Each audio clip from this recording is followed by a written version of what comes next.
So officially welcome to April's masterclass. Today we're talking about how to stop upper limiting your money. Why do we do that? What a pesky little thing we do. And yet we're all beholden to beliefs, no matter if they're positive or negative. So I want to be clear in talking about money beliefs. You will always have money beliefs and money stories. There's never a time where you can't have a money belief or a money story because it's a part of your life and it's something you interact with every day. The question becomes, are they serving me? Are my stories and beliefs about money doing what I need them to do to accomplish the things I want to accomplish? It really becomes that simple. Now, the walking that path sometimes feels a bit more anxiety driven, complex, things like that. But at its core essence, it's asking ourselves, am I moving toward a more thriving relationship or a less thriving relationship with money? So we're going to look at the 4 hidden barriers that create upper limits. That is right out of Gay Hendricks' work. So if you're not familiar with him, I highly recommend The Big Leap. And then we're going to look at 5 areas Chris and I primarily see people upper limit themselves around money. We're also going to define what an upper limit is for you. So if you're a little confused as to what this thing even is, we're going to throw that in there for good measure as well. Just a little note about being inside of Zoom. So in a minute, I'm going to move over to a big slide deck, and I'm going to teach from that for 90% of this class, which means I won't be able to see you or the chat box. So if you have questions and you want to pop them in the chat box, please feel free to do so. Just know that I won't see them until the end of class. We will leave about 5-6 minutes at the end for questions. I will get to them. And if there is time, you can also just unmute yourself if you are so brave to do so. All right, beautiful. So let's get started. I am going to turn off my video. Just makes it a little easier on my Wi-Fi there. And we'll get started. Chris, can you see that? Just give me a confirmation. Yes. Beautiful. You're okay. On full screen. Yeah. Full screen. All right, here we go. How to stop upper limiting your money. So I want to set the expectation in a fair space for today. Are you going to come out of this class with no upper limits around money? Probably not. I mean, we're good, but we're not that good. And the reason we're not that good is because we don't get to decide that for you. So my hope is that today you learn some principles and find yourself nodding along going, yeah, that's totally me, or oh my gosh, that makes so much sense. So no wonder I've been feeling this way about money in this capacity. We want to give you insight and awareness. And we'll also give you a handful of tools of where to take that insight and awareness so that it becomes something we call integration. Integration is where awareness gets to navigate into new actions and new habits and new behaviors. And I think when it comes to money, it's important that we do this over time because it's a lot. It's one of those topics that I've been doing this work long enough. I can say this with 99% certainty that it's one of the topics we're the most afraid to talk about that we also happen to handle or deal with on a daily basis. So it's sort of a double-edged sword because we use money almost every day in some capacity, and yet it's the one thing we have an exceptional amount of shame and negative beliefs around. And that seems really unfair. How are we supposed to do something positive with this resource that we're all supposed to be empowered about, but we don't talk about it? So one of the reasons that we upper limit our money is because we just don't talk about it. So we're going to share some insight into when we start to uncover what are those upper limits, why are they there, what are they doing there, and how do we change them? Just have some awareness that they may have been there for a really long time. And so if today is the first time you're even talking about this, great. If it's your 10-year journey into your money stuff like me, awesome. No matter where you are, it's just important that we crack this stuff open from time to time. So I want to start with a quote, not about money, but about limitation from Gay Hendricks. And again, this is out of The Big Leap. He said, "In my life, I have discovered that if I cling to the notion that something's not possible, I'm arguing in favor of limitation. And if I argue for my limitations, I get to keep them." Ugh. Well, I don't want to keep any of my limits, and I know that you don't either. And it's something worth mentioning. We don't keep them without purpose. So whatever comes up for you today or in the future working with your money stuff, everything you're currently doing with money has a function or purpose in your life. It may not feel like the most thriving purpose, but I guarantee you're doing it for some gain. And that gain is happening at an unconscious or subconscious level. It's not something that you're aware of. You're not aware of it because it's how we conserve energy. We just run these strategies on autopilot until suddenly they stop working for us. Or we go after a new dream, or we have new expenses, or we have new ideas. And then the strategy doesn't work. And then we have to look at it. And then we go, oh my gosh, I'm sabotaging myself. Well, you're not sabotaging yourself. You just have a story or a strategy about money that may no longer be helping in the way that you need it to. And then suddenly that thing could become a limitation. So one of the things Chris and I see a lot around money is people will simultaneously ask to change their relationship to money while defending their current relationship with money. Happens all the time. And I think it happens because we're embarrassed, because we don't want to feel that way about money, because we don't know how we got into the situations we're in, because we aren't always conscious when we're doing things like spending or hoarding or losing our money or being afraid of money or not talking about money. That requires a high level of awareness and to be in an environment that allows for money to be talked about, which a lot of us aren't in or haven't been raised in. So let's not fight for or argue in favor of our limitations, but the first thing we have to do is tell the truth about ourselves to ourselves, and that's what we're going to attempt to do here today. Chris, is there anything you want to add about anything I just shared in opening up this conversation today? No, I think it's you're right on point, and it's a scary topic for a lot of people because it's comes with a lot of shame and guilt for either how we were raised with money or how we behave with money currently, or both. And, I've worked with couples who have been together for more than 10 years, and they said, working with you is the first time we've openly talked about money together in our relationship. So I've gotten that a lot, and that's a testament to say, no one talks about it. So how are you supposed to move on from it? That's why it takes so long to move past your old relationship with money, because there aren't many safe places to talk about money. So hopefully Andrew and I can help create a safe place for you guys to learn about yourselves and your relationship with money so that you can start moving forward towards what you want. Awesome. Thank you. Yes, that's a good point. I think if nothing else, if today is a safe space for you to experience this conversation, then we've done our job, at least the beginning of our job. All right. So I want to open by talking briefly, like 5 minutes, about my own journey with money. And I won't go through we all have many variations on our stories with money. I have many money stories, more than would be helpful for you today. But I will say that I did not always trust money. It wasn't just that I didn't trust myself with money. I just flat out didn't trust money.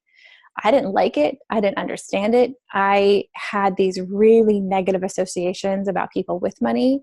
I came from the social work world. I worked in not-for-profits as the beginning of my helping career. And then I moved into counseling work, and then I moved into coaching. And as I moved through those different phases, long before I had a business, long before I had to put a price tag on my worth or on my services, I was working as a helper. And I had these really, I think, overly simplified stories that helpers don't need money, that it's greedy to make money for service, that you can't be spiritual and make money, that only evil people in the world made lots of money. Greedy people made lots of money, but not helpers. Certainly not people who were heart-centered and empathic and sensitive in nature and kind and compassionate.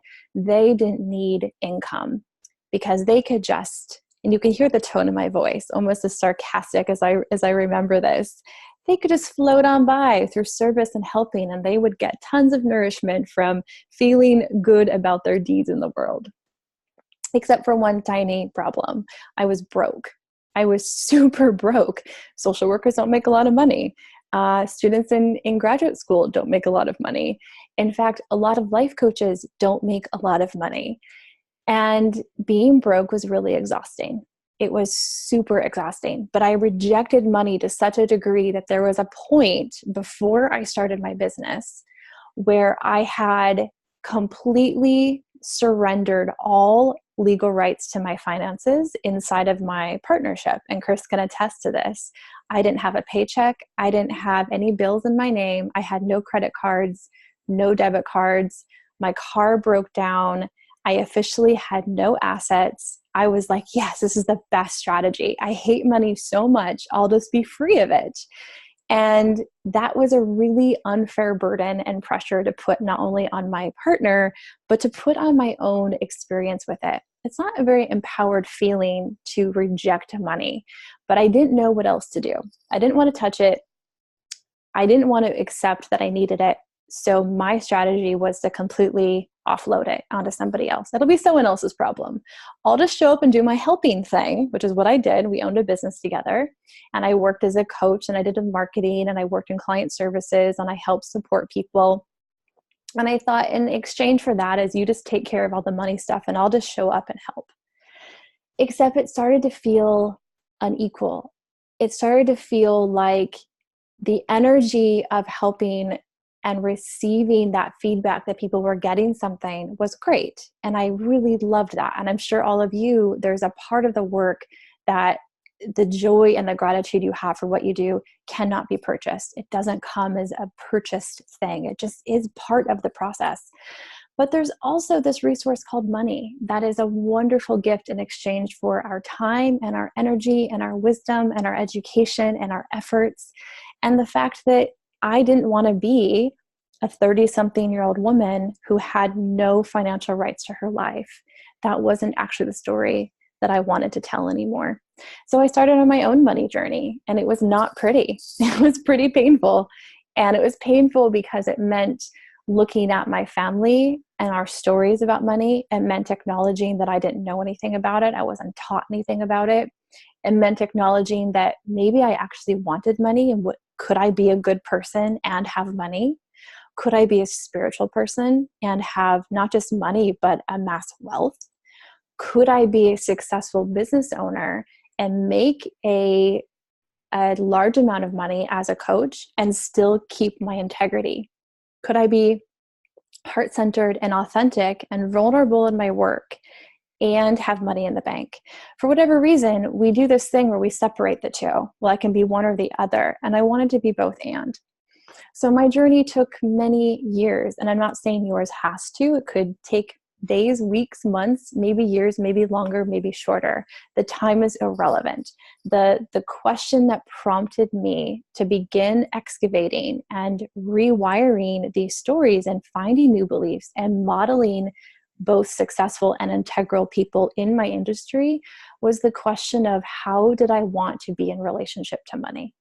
Did I want to be in such a negative relationship that I rejected it, or a more positive or even neutral relationship that I could ebb and flow with it?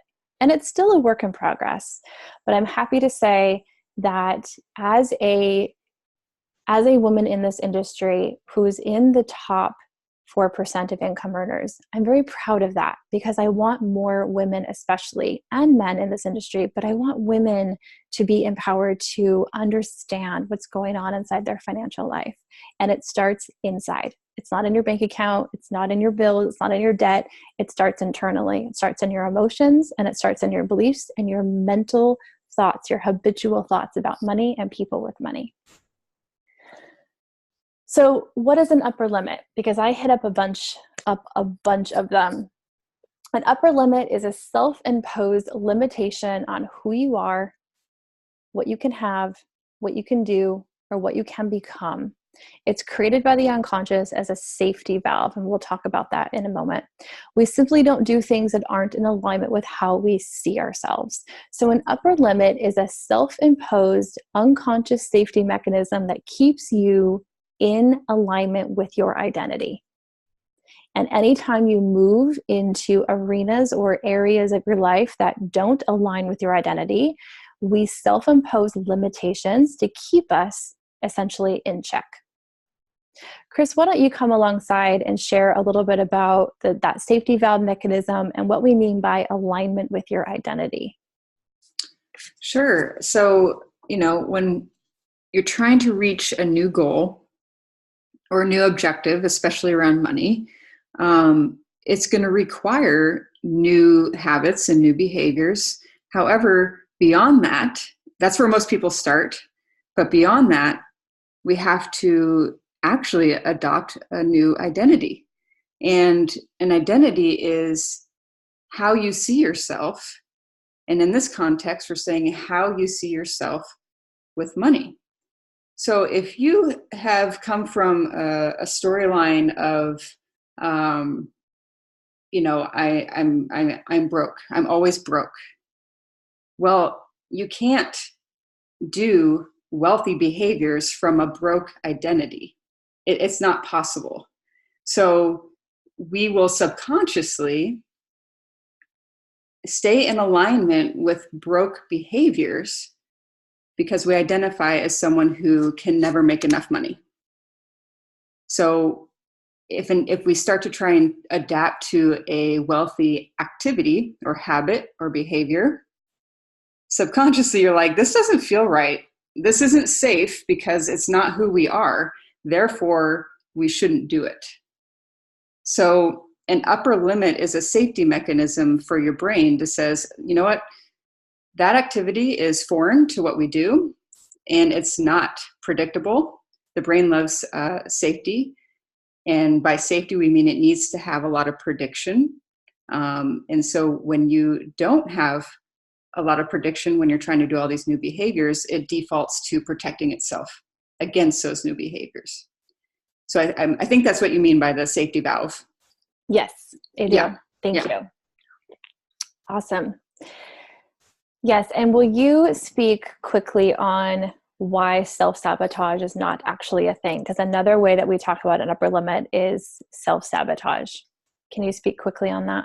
Yeah, that it's literally impossible to self-sabotage yourself. It doesn't exist. It's a made-up word, and it's terrible because your brain's number one priority is safety and survival. And so when people are out there saying, oh, you're sabotaging yourself, no, you're actually, your subconscious, your reptilian brain is actually just defending its safety. There's a perceived threat in your environment. And I say perceived because we used to be chased by saber-toothed tigers. We no longer are. So there's a lot of perceived threats now. And those perceived threats are interpreted by your brain as either safe or dangerous. And it will always choose the route of safety versus risk. So when people say self-sabotage, it's really not possible because the brain's number one job is to keep you alive and to keep you safe. So why would it do anything against itself to put itself consciously into threat or danger? Thank you. So the reason we bring this up is because when it comes to your money stuff and whatever stuff is, stories, habits, behaviors, beliefs, or other, the question I implore you to ask is not, why am I being so terrible with money or whatever? Instead, ask, what about this behavior is safe for me? What's predictable, safe for me in this behavior? Because if we can get access to the purpose behind it, then we can begin to change it. So if you're upper limiting yourself around your money in any way, we're going to look at what those typically look like inside of our work. Then let's just ask, what am I getting from this that feels safe? Although it's weird that I get safety from this, what about this feels safe or knowable or predictable? Okay, so we're going to go through 4 common places upper limits present themselves. Now, this is straight out of The Big Leap by Gay Hendricks. I will give him 100% credit because clearly this is his concept. And then I broke it down in how I see this around our business and around money. So there are 4 what he calls hidden barriers. Now, these 4, you probably don't act on all 4, or you act on 1 or 2. There's going to be a primary one maybe a secondary one based on circumstance or context. I have not met anyone who operates from all four all the time. So if you're listening to this and feel like, not me, just wait, there's more coming, you'll likely fit into one of these four categories. So reason number one, we hit up against an upper limit. We feel fundamentally flawed. Basically, you feel that you can't get where you want to go because there's something fundamentally wrong with you. You say or think things like, making money just isn't meant for someone like me. So there's an identity about what making money is, and you feel there's just something wrong. There's something missing, something misfired or miswired within you, and you're just not the kind of person who can figure this out. So you feel a sense of, I'm somehow one of those business rejects that just can't get her shit together, and I clearly just can't understand money. And if you have questions about these, write them down. We will absolutely come back to them. So how can this show up in your business? You think you're not just the kind of person who can make sales, market well, share your message, and more. You basically think, I'm just not the kind of person who can get her business or his business stuff together.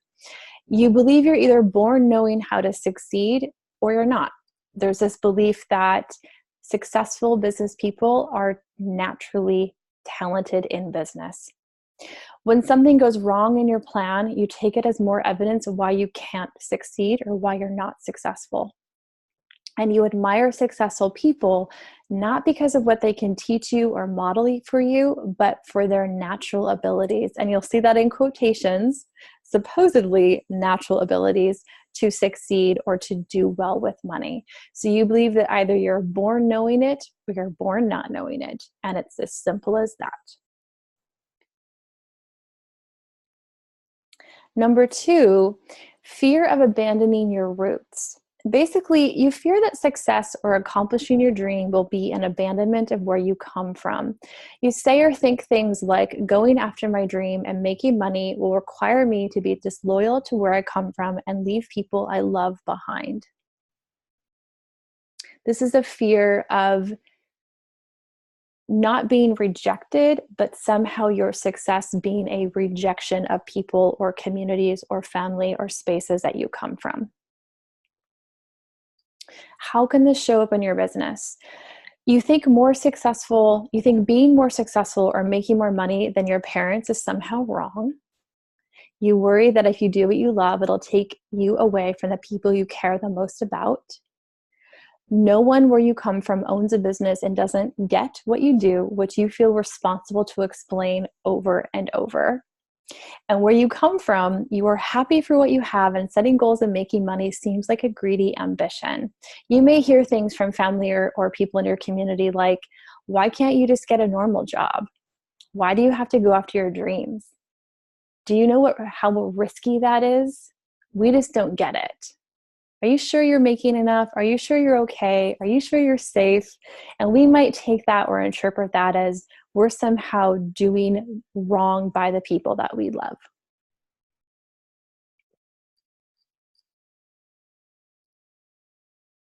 Number three, you believe success is a burden.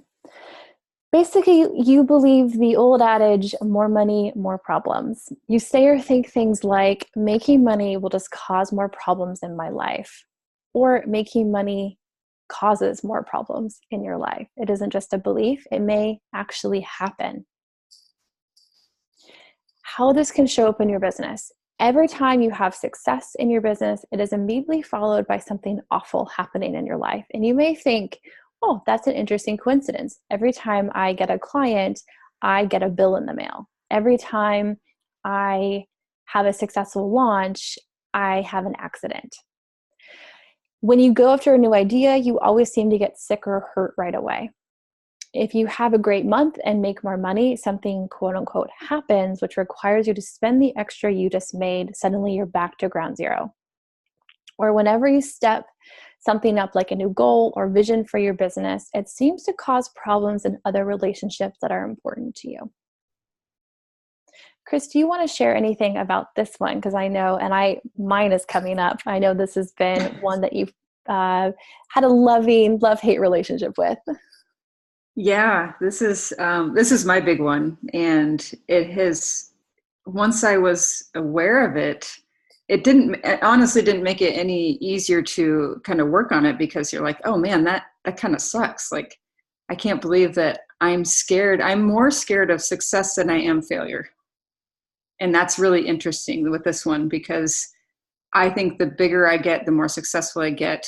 The more I've had proof in the past that the more harmful my personal life becomes and more hurtful. So the more successful I got in my brick and mortar business, the more chronic pain I got into, the more our marriage suffered, the more separation I got from the people that matter most to me in my life.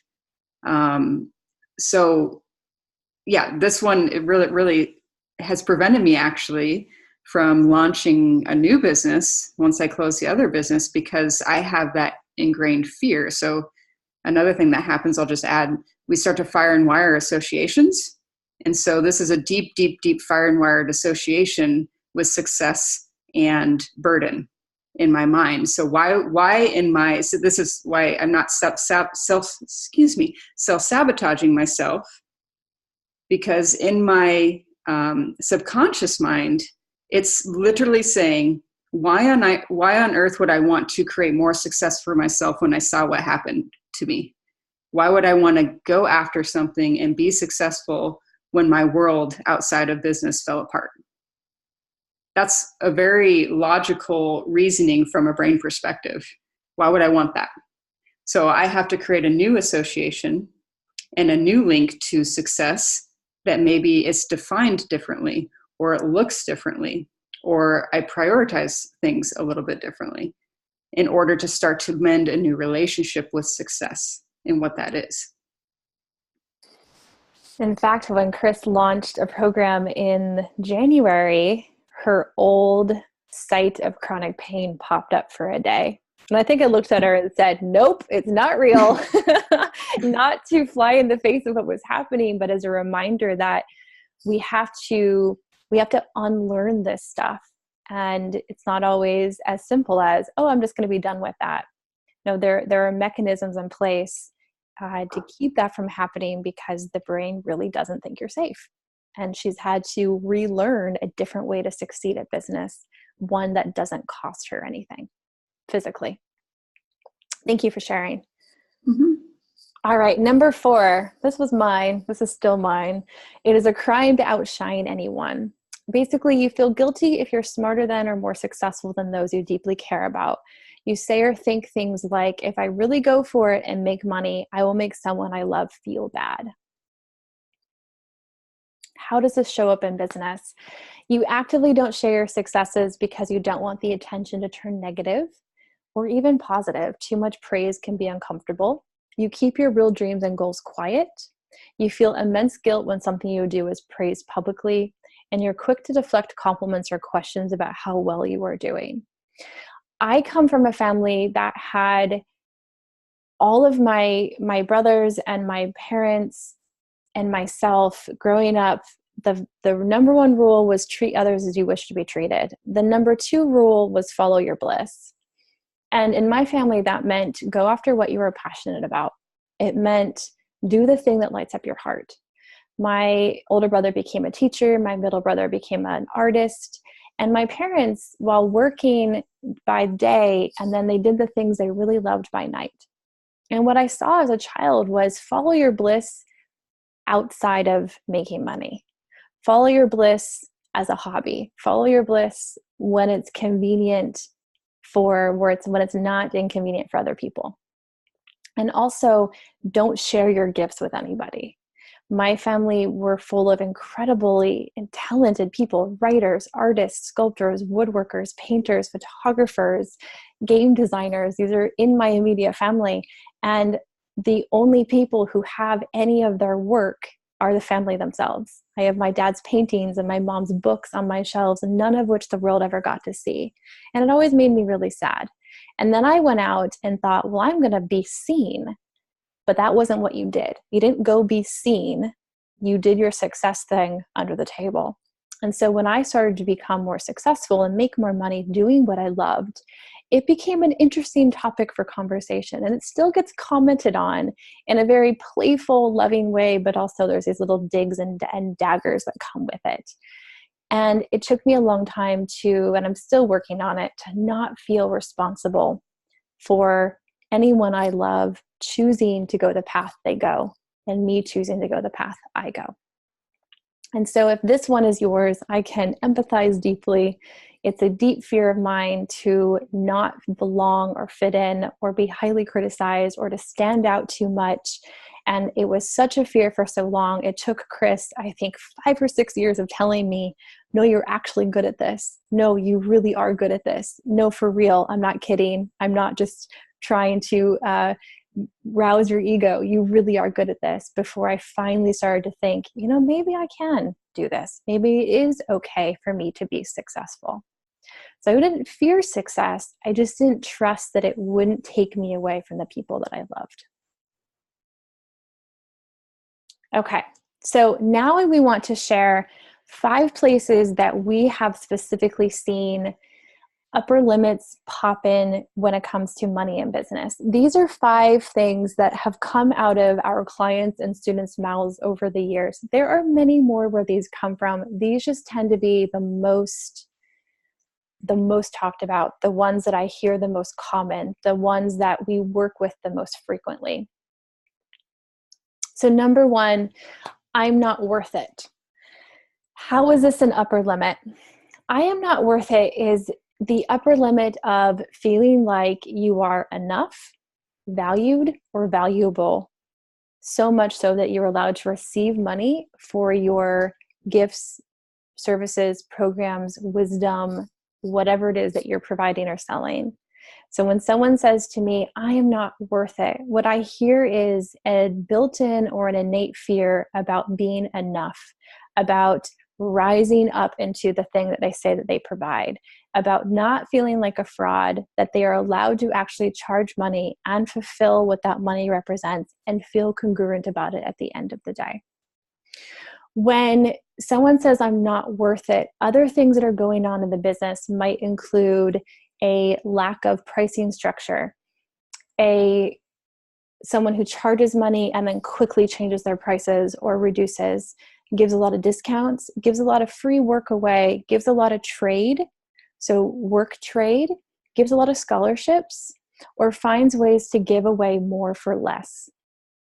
It's someone literally saying, no, your money's not good here, but let me overcompensate by giving you more of my time for less and less money. The problem with that is we burn out. When we own the story, I am not worth it, we're also buying into, I have to do more to be successful. I have to show up more, provide more, over-deliver, overcompensate, and the downfall is burnout, exhaustion, and a lack of self-care. Chris, do you want to add anything to this statement and what you've seen when it pops up in your work? Sure. The shadow side of I'm not worth it is the hyper desire to prove yourself as well. So the need to prove that you're worth it. Like, I got to put in all this extra work and I've got to work really hard in order to prove that I'm worth it. And it may not be to yourself, it may be to other people that you admire. So that's another thing that shows up. Yeah. Awesome. Is like, I need to prove my worth to other people so that I feel validated for all of my hard work. Great. Yeah. And ironically, when we charge less and when we discount and scholarship and trade and give a lot of things away for free with no boundaries to validate our worth, we tend to get that same energy in return. We tend to get clients that drop off, clients that don't renew, people who don't buy in, people who don't upsell or upgrade. And then it feeds our story. See, I knew I wasn't worth it. Whereas if you stood firm, I guarantee the client would as well. Okay, number 2, I'm just not good with money. Ooh, this was one of mine for so long.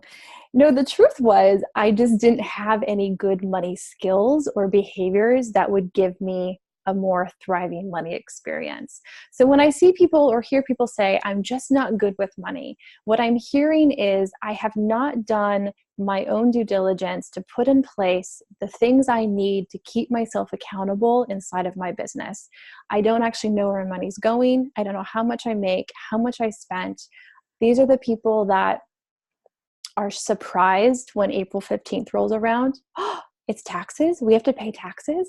This is the shock and awe of almost like a complete rejection of the systems that support money, that we're constantly in pain, because always owing money and not knowing how much you're making is physically exhausting.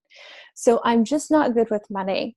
The way it shows up in a business is a lack of organization, a lack of knowing your numbers, the inability or the lack of desire to open your bank account and to really understand what each number represents. Now, Chris, this is definitely your arena. So what do you want to add with this one?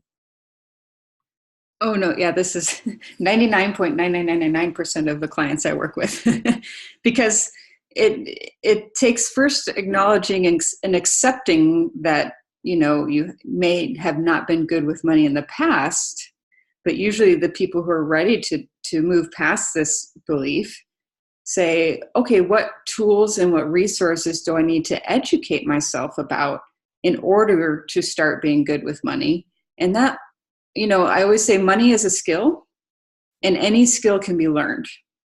So if you just look at money from that perspective, the possibility is endless, because you're just lacking a skill set in order to have the money you want to have. Now, there's roots of beliefs that come with that, but if we break it down to a fundamental level, money is a result of a skill. So, yeah, I think you condensed it really well in terms of organization, management. These are all just skill sets that anyone is capable of developing within themselves. Awesome. Thank you. All right. Number 3, I can't be spiritual and make money. This was also one of mine. Okay, to be fair, I think all 5 of these were mine at some point, which is why I'm sharing them. This was a big one for me. I can't be spiritual and make money. And that spiritual word could easily be replaced with I can't be integral. I can't be service oriented. I can't be valued in the sense of living within my values and make money. I had associated money to such a negative degree that I assumed making it would fly in the face of all the things I thought was good about myself or good in the world. So I can't be spiritual and make money. This is really similar to the first one. I'm not worth it, in that the ways that it shows up. I see this show up in business when someone is deflecting. So they are giving a lot away for the benefit and the joy of the service at the cost of their bank account. These are people that may have a high level of pride over how resourceful they are, because they have to be scrappy because they are not making enough money. And that pride is a shadow side. And I say that because to be broke to the degree that you are spending the majority of your time and energy figuring out where your next meal is going to come from, your next bill is going to be paid from, how you're going to put gas in the car, is a really low energetic place to be living from. And when I think about being most in alignment with my higher self and my intuitive self and my spiritual self is all about abundance, but she's also all about peace and joy and gratitude and congruence. And congruency for me is being highly resourced. And the 3 resources that we have access to are time, energy, and money.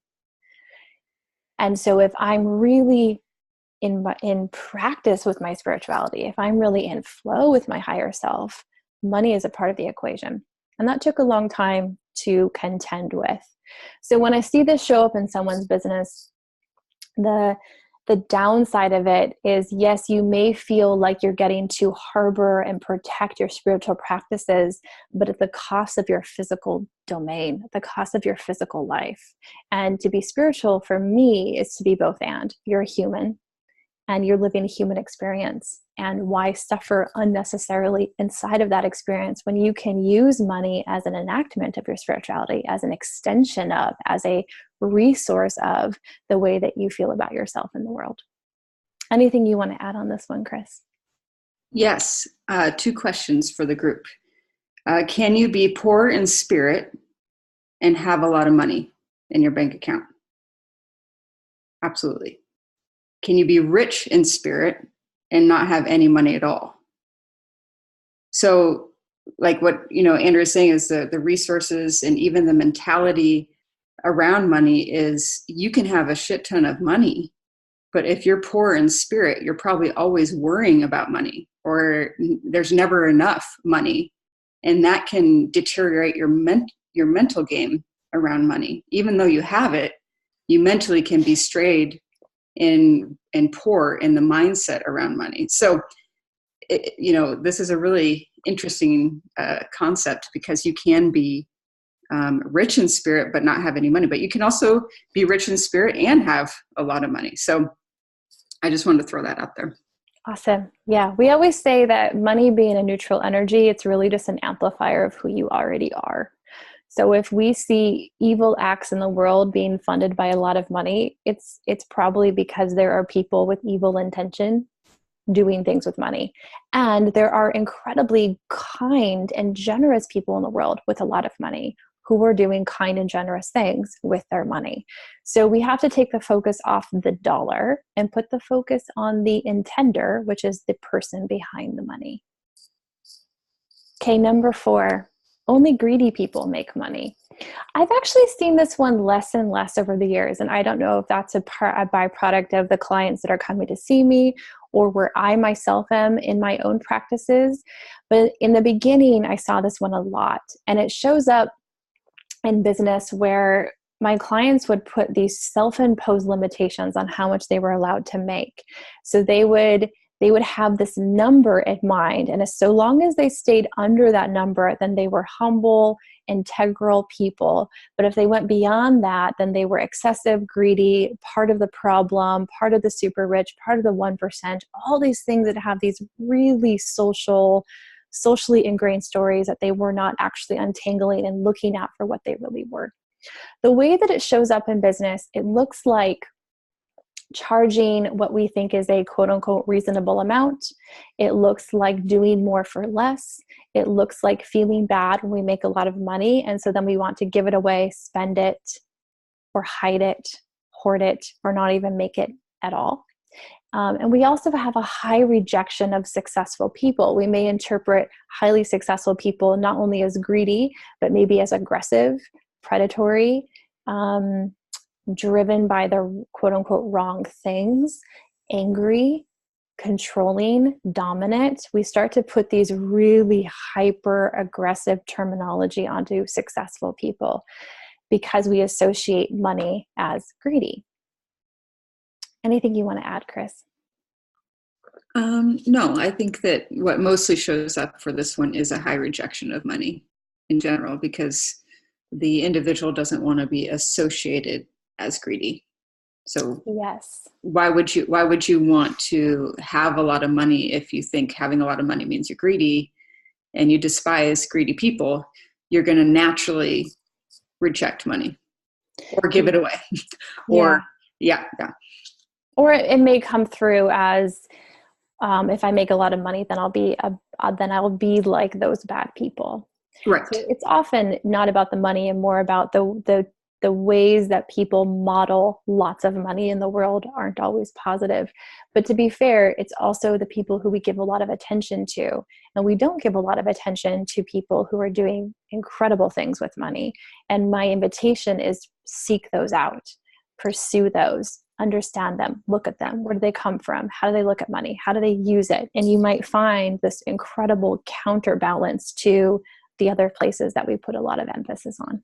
I will also add to this is people who are, like you said, generous and kind and have good intent with money and donate to good causes to make the world a better place. You often won't even know the people who are doing it because they're so humble and they just give money away without needing the recognition or the accolades that come with donating a lot of money. So you might not even, most people don't know about it because they're just very giving in nature to their money. We only see the acts of greed in the news and everything. We don't see the people, you don't get, those people don't make the news, is what I'm trying to say. Awesome. Yeah. Thank you. All right. Last one, number 5, I never make enough. This is different than number 1, I am not worth it.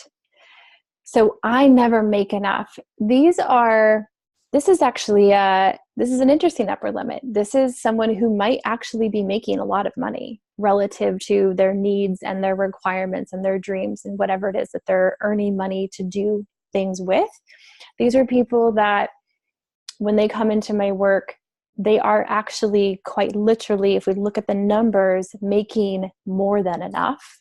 We define more than enough than having the money you need to support your life. But the sensation they have is, I'll never make enough. So they feel like no matter how much they make, whether it's $1 or $1 million, it doesn't feel like enough. Now, some people will argue with us and say, Andrea, there's a difference between $1 and $1 million. And yes, there is a huge difference. But how you do anything is how you do everything. And I can tell you, as someone who's made very, very little and as someone who's made a lot of money, the sensation is pretty much the same. The excitement and the exhilaration around making a high income is fast living. It doesn't last. There's this peak of excitement and then it drops. Happens every time. Now it may just be me, but in the research we've done and in the clients we've worked with, I don't think it's just me. So this is an upper limit because no matter how much you make, if you aren't content or congruent with what you're making, you start to burn out. In another way, you start to hustle. You start to make poor choices because you need more money. You start to inflate your prices and then change them and then go back and then back and then back. You start to run lots of different programs and promotions. There's no grounding or foundation. It just feels like an arbitrary, I just have to make a ton. On the flip side, these might also be people that never feel safe or secure, no matter how much money they have or don't have. And so they've inflated their goals to such a degree. Chris and I see this all the time. We ask our clients, how much money do you need to make? And 9 times out of 10, the number is pulled out of thin air based on no requirements whatsoever. I need $10,000 a month. Okay, why? Because that will make me feel secure. There's always an emotional buy-in. We're literally asking, how much do you actually need? And we get a lot of feedback. Well, I don't know what I need, but I know what I would feel best with. So this is an upper limit because if we don't actually know, we're operating on bad data. And that can drive behaviors that are not actually supportive to our life or our business. And now we're off to the races on a strategy that's going to fail us. Comments on this one, Chris? Yeah.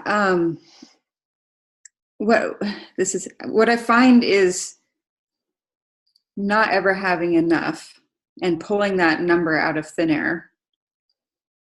And it usually stems from, like you said, a lack of a need getting met around safety and security. And so one of the strategies we run is, okay, in order to feel safe and secure, I need to make a ton of money. And it's this random number of $5 million. Well, in our brain, that creates a lot more threat and less safety and less security. And the trick is, okay, if I'm seeking safety or security and money never feels like enough, what are some other strategies I can run to get safety and security met outside of money that might actually tone down the need for more money? So yeah, it's all about needs getting met and kind of defining that a little bit further about what's enough and why don't I feel safe and secure right now if it had nothing to do with money. Awesome. Thank you. All right. We have just a few minutes left. We're going to fly through. If I want to solve a money upper limit, this is what I do. These are practices directly out of my life, out of my current business, and out of Chris's work as well. So these are things that I still engage with whenever possible, if I ever feel, which I still do, like I'm hitting up against one of my own upper limits around money. First, we look at the data over the drama. Basically, this means, what do my numbers really tell me? Your numbers don't lie. And by numbers, we mean how much money do I have coming in? For me, that looks like recurring revenue. How much am I spending? What are my monthly expenses and my projected expenses? But also looking at how many sales conversions am I making? When I have 10 consultations, how many become clients? When I hit up against an upper limit, I'm in a story. So one of the ways we get out of the story is we look for the data. What's actually happening? If I'm telling a story about my money, then I need to check the facts. Is my story true, or am I just having a story storm moment? If my story is not true, what's really going on? And if my story is true, how can I course correct? In other words, where did I go wrong? Or where did I misstep? Or where did I overextend myself? The second thing I do is look at my inputs, and this is straight out of Chris's work. I'll be totally blunt. It is very helpful to have her in the same house. So what are my daily money practices? Money is a skill, as Chris said, and skills can be learned and practiced with diligence. So when solving our money stuff, most of us want to start with our goals and outcomes while ignoring our daily habits. But if our daily habits over time don't lead to our outcomes, then what kind of goal are we actually setting? When in the last 30 days have I done with money? So I will audit my practices. What have I been doing? What have I not been doing? What do I need to stop doing? And what do I need to start doing? Again, if I look at my data and I look if my story is true or not, and then I want to audit, well, what have I actually been dedicating myself to? This is what I would do. And the third thing I do is I get support. There is no way, and this is not a promotional thing. Chris and I are just being very forthright about this. I solved a lot of my money stuff with help. Courses, conferences, books, breakthrough sessions, coaching, mentoring, even counseling. Money is an ingrained, embedded thing. Everyone has a money story. Every person on the planet has a money story because it's one of the few resources every human being comes into contact with on almost a regular basis. So if I feel too in over my head, then I hire help. I look at whose job is it to help me succeed at this. There are literally people whose job is to help you succeed with money.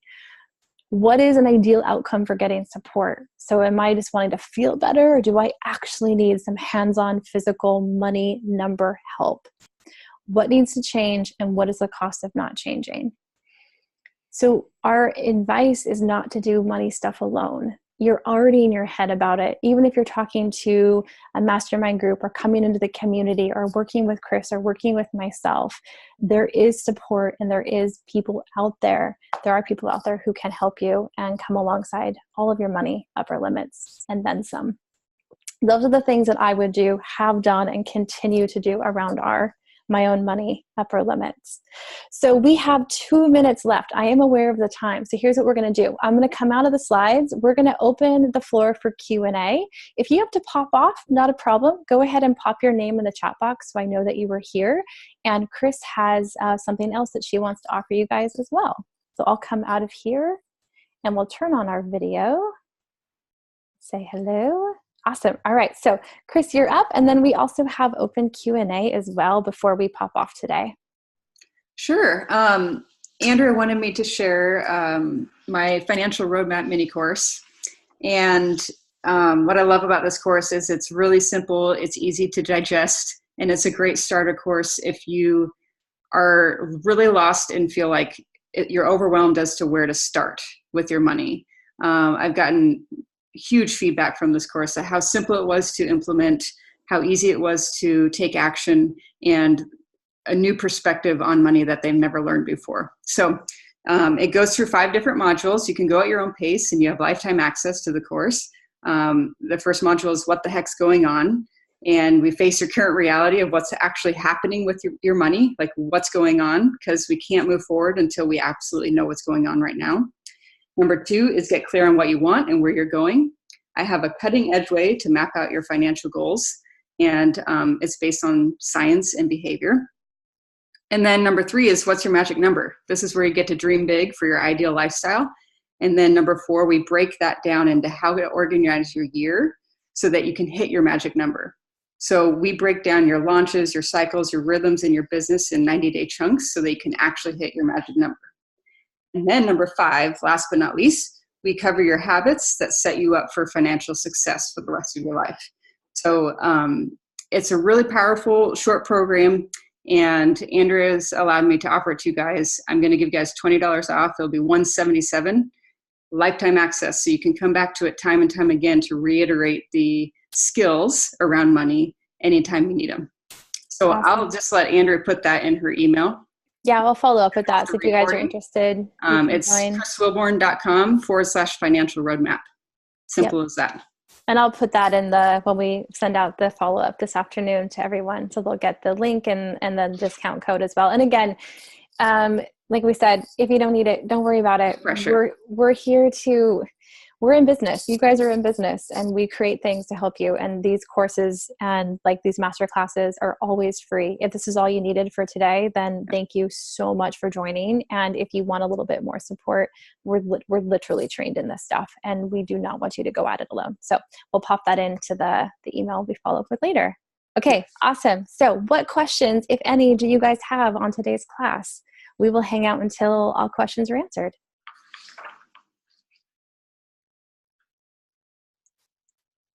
We're open books. And you can unmute yourself, or, hey, Priscilla, hello. Oh, there you go. Can I ask? Hi. Hi.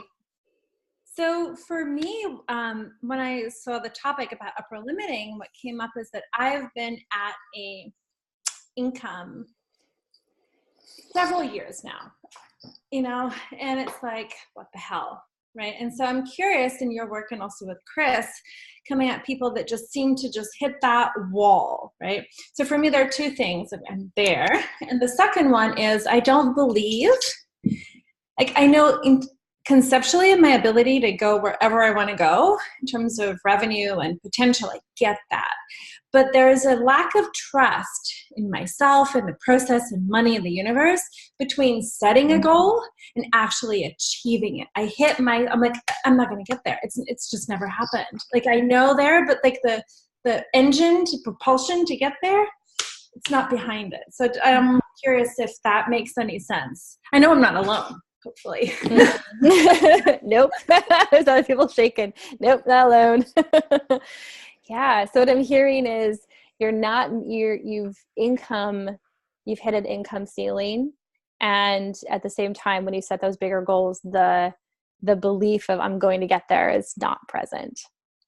Yeah. Well, I mean, you're answering your own question in a nutshell. I don't mean so blunt, but well, if we don't believe it's going to happen, we're literally not going to enact actions, behaviors, or habits that would tell us otherwise, because that would make the brain feel crazy. So if we don't believe it's possible, we will prove its impossibility to ourselves unconsciously. And then it will look like, see, I just can't get past that number. Well, no, you're taking diligent practices. As Chris says, you're always practicing something, and you are getting great at what you practice. So you have gotten great at hitting that glass ceiling. You have perfected it. And in fact, if we were to coach you, we could figure out the exact strategy you're running to do exactly what you're doing. If I wanted to replicate that, I could. And what we would find is there's a point at which you make a decision to keep going and running that strategy, where there could be an opportunity to make a different choice or to believe something different. But it might require you to change an internal experience of yourself or an identity of yourself.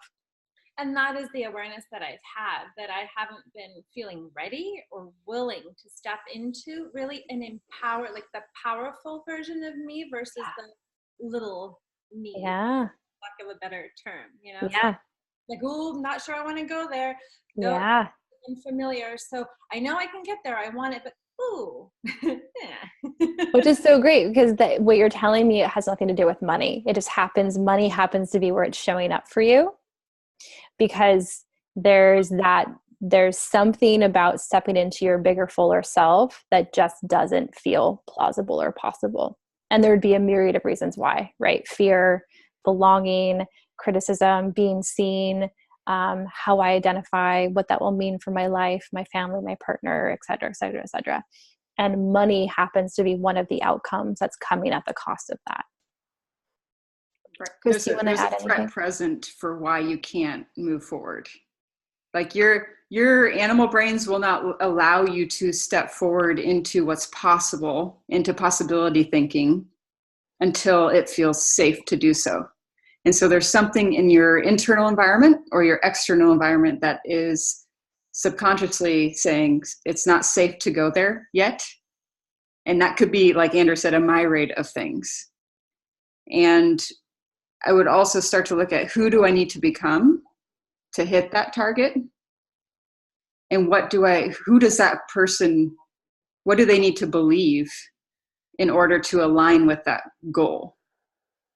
Those are the internal places to kind of start, but also you can't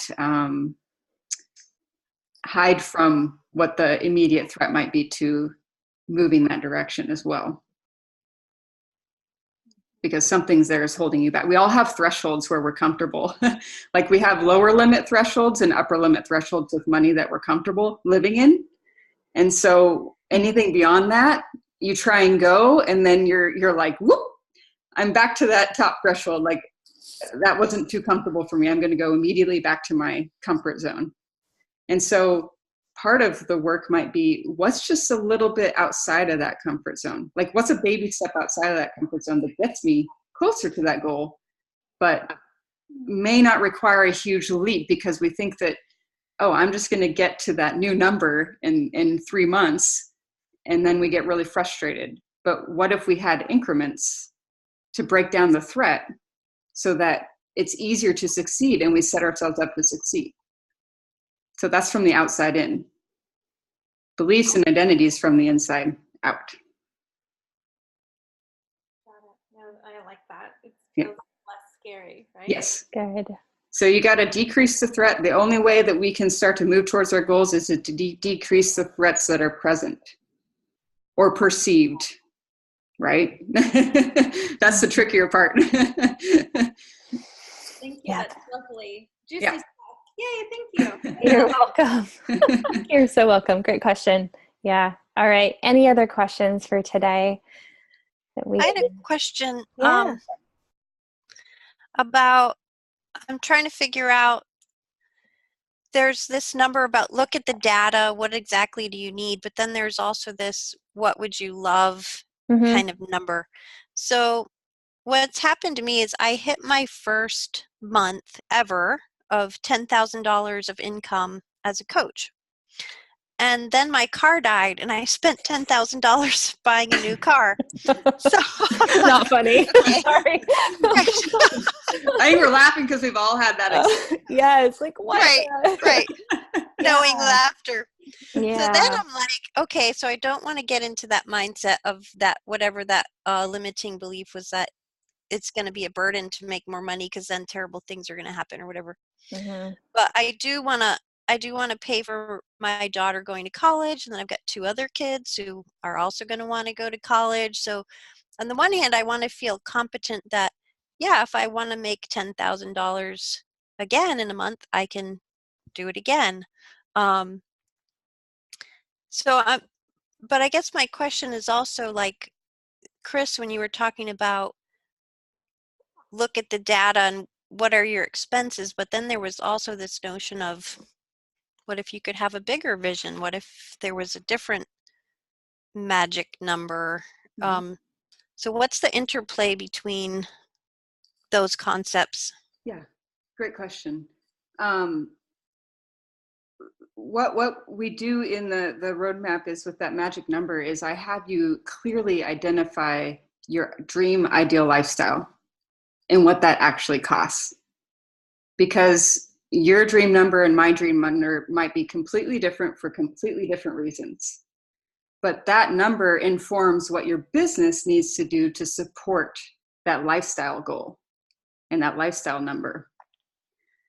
And then we can go back and say, what made that $10,000 per month possible? Like, what we look at the data to say, what made that happen? Like, that's the outcome, but what were the lead indicators that made that $10,000 possible so that I can replicate it and do it again? And then when you talk about your college, sending children off to college and the car dying, I'm a big proponent of having different buckets in our life, because shit's always going to happen. Unexpected expenses are always going to happen. And I am a big advocate for having an unexpected expenses bucket because stuff pops up all the time. But most of us just complain about it happening all the time. But if we know it happens all the time, why don't we prepare for it in advance? Right? So I think I covered everything you talked about. Let me know if you have another question. Yeah, that's helpful, because I think I get really motivated by having a goal. Mm-hmm. Like, I don't have any interest in having money just to have money, because it's meaningless. But if Right. it's gonna build houses for 5 people in Nairobi, then I would love to do that. So. Yep. So getting really clear about what you really want for your ideal life. And if that includes building houses, for unfortunate people, that needs to go into the vision. And knowing what drives you to do the work you do is highly valuable. The problem is we don't utilize it in our daily life, what gets us going, enough. If you know that those things drive you, you need to find a way to incorporate that drive in your daily work. That will back up your everything you do in your work, and the money will be an afterthought because you've got a bigger purpose. Yeah. All right, let's do. I feel like Misty might have a question. Am I correct? You are. Hey guys, you look fantastically Hawaii beautiful. The tan. It's a lot of bronzer. We wore our sunscreen. So and maybe there's like a disconnect between my job and my business, because I'm starting a business and I have a job. It doesn't seem like making money is all that hard for me. And I really do a good job of tracking all the spending, so the data's there, but I don't know, it seems like there's still a disconnect between what I do with my money and what I want to do with my money. There are 3 different skill sets. You can make money, that's a whole different skill set. Keeping money is a whole separate skill set, and growing money is a whole separate skill set. They aren't mutually exclusive or the same skill sets. So a lot of people get tripped up and be like, I have a money problem. Well, which category do you have the money problem in? And if it's keeping money, then that's a whole different skill set and a whole different strategy than making money, right? So that's good. It's great awareness, because a lot of people think they have a 24/7 money problem. But if we break it down like that, we can say, oh, we just need to focus on where the money's going and what I'm doing with money. That takes a lot of pressure off of focusing on too many things to fix at once. Yeah. Does that help?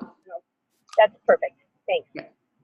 Awesome. All right, guys, we are way over the time, but we can't help ourselves. We love to give you as much information as we possibly can.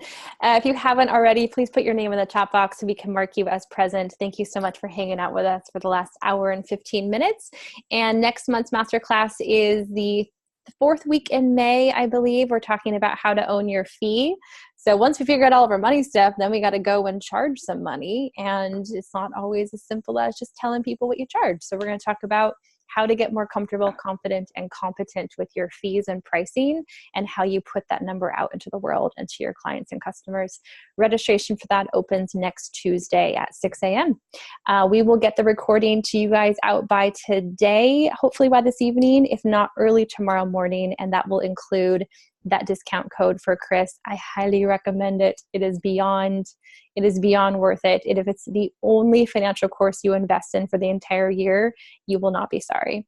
That's my 2 cents. I'm allowed to plug her. So, all right, my guys, thank you so much. Have a wonderful, beautiful spring day, and we'll see you next month. All right. Take care. Thank you. Bye.